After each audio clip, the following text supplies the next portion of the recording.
Today's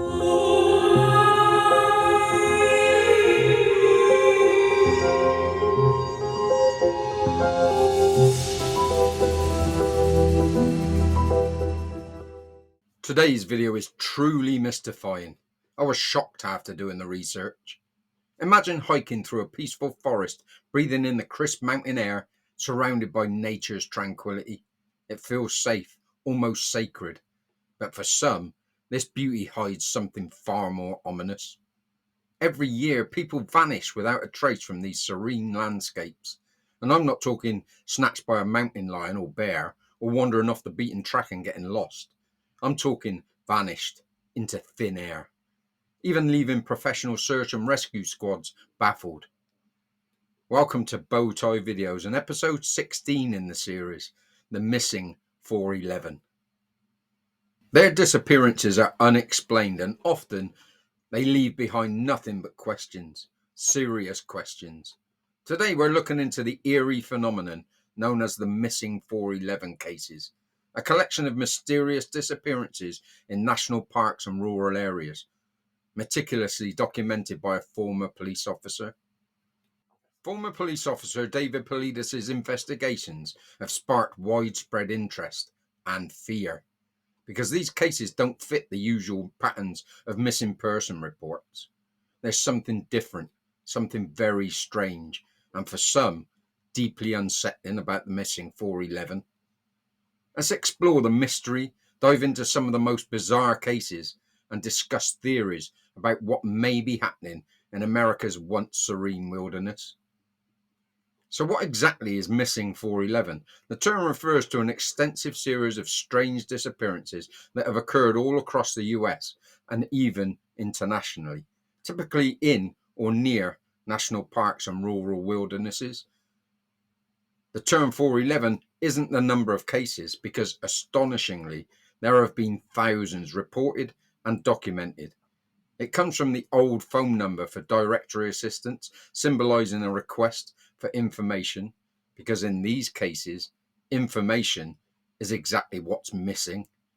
David Paulides began his research after a chance conversation with a national park ranger who revealed that he was worried about how many people were disappearing under bizarre circumstances in his district, and often experienced search and rescue teams couldn't explain why or how. Over time and many man-hours, Paulides identified patterns in these disappearances and started to categorize them. He was starting to establish that some of the victims were extremely adept hunters or fit hikers, and it was unlikely they would get themselves lost or disorientated like an average hunter stroke hiker could. These disappearances tend to happen in clusters, often within the same geographic area. Yosemite National Park, for instance, is a significant hotspot for missing 411, but certainly not the only. Many victims are last seen with a group but mysteriously vanish after they separate, even if it's only for a moment. He calls this the point of separation. When bodies are recovered, and not all are, many are found with missing clothing or shoes, often in conditions where it would seem illogical to remove them, such as freezing temperatures or treacherous terrain. Commonly, their clothing would be scattered around, sometimes with miles separating them, and sometimes bizarrely neatly folded. There's often a strange lack of physical evidence, no tracks, no signs of struggle. Even when the terrain suggests there should be footprints or disturbances, none are found. In some cases, bloodhounds or other search dogs cannot find a scent or refuse to track the victim through what their handlers state fear. Also, when the bodies were eventually found, they were often found in areas that had already been searched extensively, sometimes over and over again, normally within the primary search area around a 2-mile radius. The victim often vanished in the mid to late afternoon in broad daylight, not during the night as you would expect. These patterns suggest that something unusual is at play, but is it the work of predators, human foul play, or something weird? First, let's look at one of the most heart-wrenching cases documented by Paulides, the disappearance of 3-year-old Jared Atadiro. In 1999, little Jared was part of a hiking group which included his sister in the Colorado wilderness. Jared's father, Alan, ran a Christian retreat center nearby, and the hikers were guests staying there. The group set out for a casual hike, nothing strenuous or demanding, just a casual short trip. Alan, the father, didn't join them on this particular trip as he had other work to do. During the hike, Jared reportedly ran ahead of the group. Not too far, but ended up momentarily out of sight of his sister. As they passed a corner, he was seen near the trail, talking to some fishermen by a river. Moments later, he vanished, and the group noticed that he was no longer on the trail. Despite frantic searching by his sister and the rest of the group, Jared was nowhere to be found. A massive search and rescue operation began immediately, including hundreds of volunteers, search dogs, and helicopters equipped with heat-seeking devices combing the area for days. Searchers were perplexed by the lack of evidence. No footprints, no signs of a struggle, nothing that could indicate foul play or where Jared had gone. It was as if he had just simply vanished into thin air. Adding to the mystery, there was no clear reason why Jared would have ventured far off the trail. The terrain was rugged, and it would have been difficult for a young child to travel far, especially in such a short time. The extensive search and rescue turned up nothing. Nearly 4 years later, in the summer of 2003, little Jared's remains were discovered by two hikers on a steep and isolated mountain ridge, about 550 feet above the trail where he was last seen. They found a few small bones, his clothes, and one of his shoes. The condition of his clothing raised further questions. Jared's shoes were remarkably well preserved, even though they had been exposed to the elements for nearly 4 years in harsh, rocky terrain. His sweatshirt and pants were also found in relatively good condition, but had been turned inside out, an unusual detail that has led to massive speculation and confusion. There was no clear explanation for how his remains ended up so far from the trail, in an area difficult even for experienced hikers to reach. The official explanation for Jared's death is that he may have been attacked by a predator like a mountain lion, and that his remains were scattered by animals. However, this theory has been questioned both by Jared's father and others. There was no conclusive evidence of a predator attack, no signs of blood or a violent struggle, and Jared's shoes and clothes didn't show the kind of damage one might expect from such an encounter, and his clothes being turned inside out, that didn't add up. The condition and location of his remains and clothes have led some to believe there may be a lot more to this story. Theories range from the tragic but plausible idea of Jared falling and getting lost to more speculative ideas involving human foul play or even paranormal possibilities, as is often discussed in the context of the missing 411 cases. Jared's father, Alan Atadiro, has been a vocal advocate for uncovering the truth behind his son's disappearance. He has expressed frustration with the investigation, feeling that authorities were too quick to attribute Jared's death to simple accident or predator attack without exploring other possibilities. The disappearance of little Jared remains a haunting and unresolved mystery, highlighting and raising difficult questions about how some missing persons cases seem to defy conventional explanations. Once David Paulides exposed these mysterious disappearances, hundreds of state troopers and search and rescue professionals praised him for exploring them. They were amazed that no other person, including government and policing officials, had not asked questions before. You think the first case was strange? Wait till you hear the others. You're going to be baffled. I know I am. If you think you know what's going on, please let me know what you think in the comments. Our next case is that of Stacey Ann Harris, who was a 14-year-old girl who disappeared in Yosemite National Park in 1981. Her case is one of the most puzzling missing 411 cases because of the bizarre circumstances surrounding her disappearance and the complete lack of clues or physical evidence. Stacey was on a horseback riding trip with her father, a group of other campers, and Yosemite National Park staff. They rode to the Sunrise High Sierra camp, which is located at an elevation of about 9,200 feet. After arriving at the camp, Stacy told her father that she wanted to go take some photographs of the nearby lake. She took her camera, walked a short distance away, and was last seen walking towards the lake by an elderly man who had accompanied her for part of the way. Stacy was expected to return shortly, but after some time passed, there was no sign of her. When the camp members went to search for her, they found no trace. It was as if she had vanished into thin air. A search was immediately launched, but no one could locate her, nor could they find any of her personal belongings, including her camera. Stacy was gone for just a brief period. It was a small, relatively open area where she disappeared, which makes it particularly strange that no one saw or heard anything unusual. Despite an extensive search involving helicopters again, search dogs, and a large team of searchers, not a single trace of Stacy was found. There was no footprints, no items of clothing, and no personal effects. This is highly unusual, as in most missing person cases in the wilderness, even if the person is not found, searchers typically recover some belongings. The search dogs that were used to try and track Stacy's scent could not pick up any trail. This is another reoccurring theme in many of the missing 411 cases. The area around the Sunrise High Sierra camp is a relatively open alpine meadow surrounded by forest.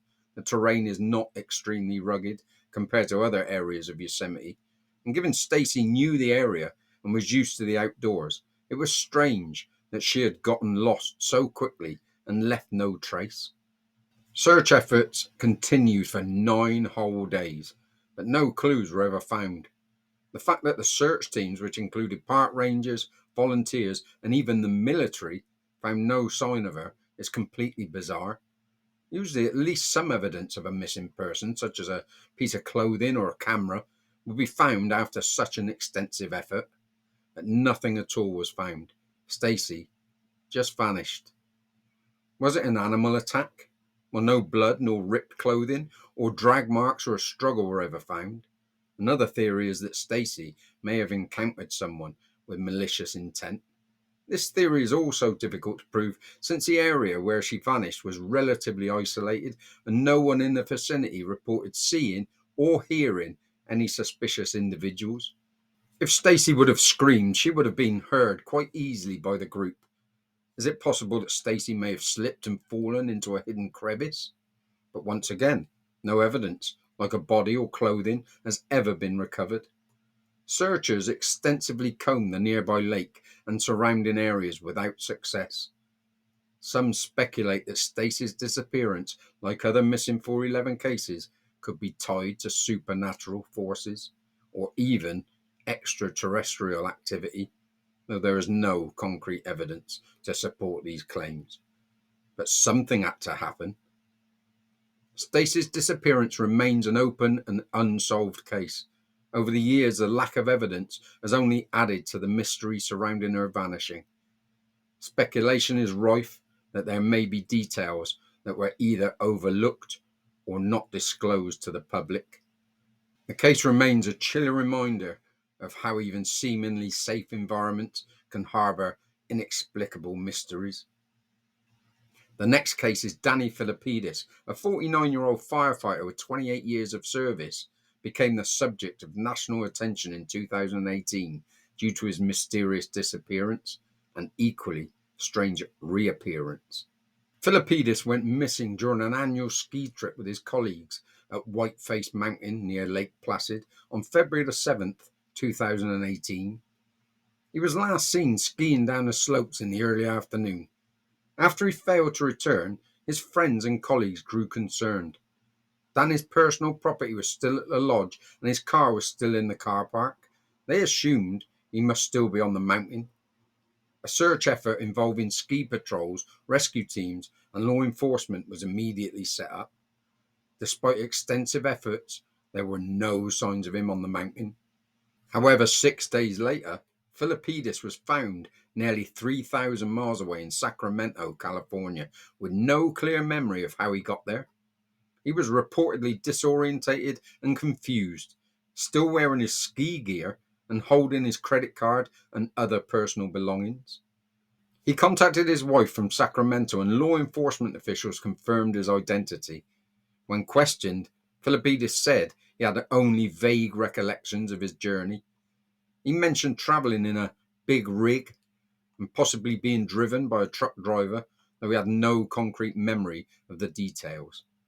Medical professionals examined him to determine if there was a medical or psychological explanation, such as amnesia, a head injury, or a dissociative episode, but no definitive answers were ever found. The case remains a mystery to this day. How about the case of James McCrogan?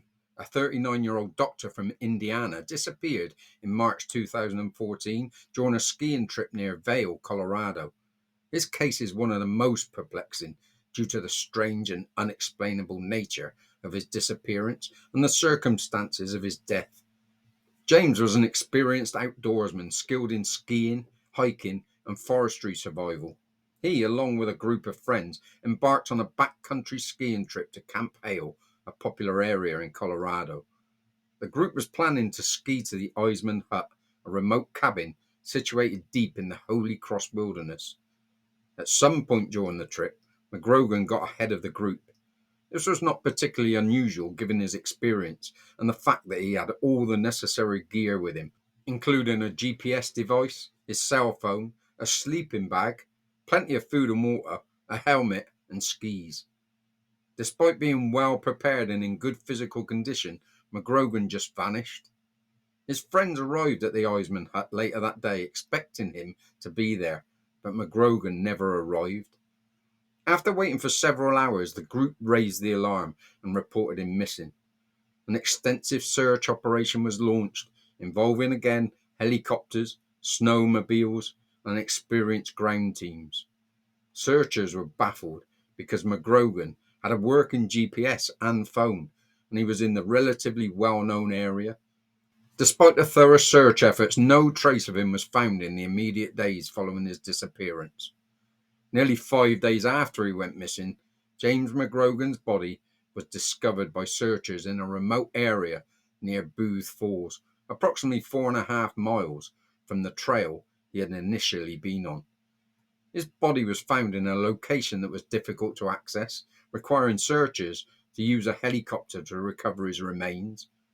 His body was found miles from the intended route to the Eisman Hut, strangely in the opposite direction from where he was supposed to be heading.